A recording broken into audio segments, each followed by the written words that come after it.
咁我哋而家咧將會坐呢個船仔就去到亞馬遜嘅森林區。依家係亞馬遜嘅夏天，天氣咧大概係30幾度，所以一陣間咧就要搽翻啲防曬，搽定啲蚊怕水。好，依家我哋準備上船啦。一陣間我哋坐10分鐘嘅船咧就會到㗎啦。拜拜。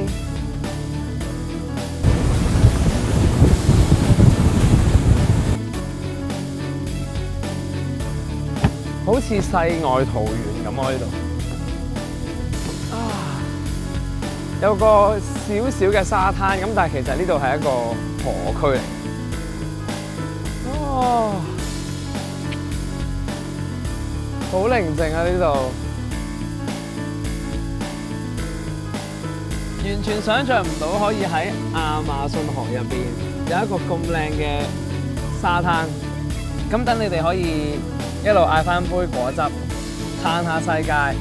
enjoy 一下呢度嘅寧靜環境，哇，真係好 relax。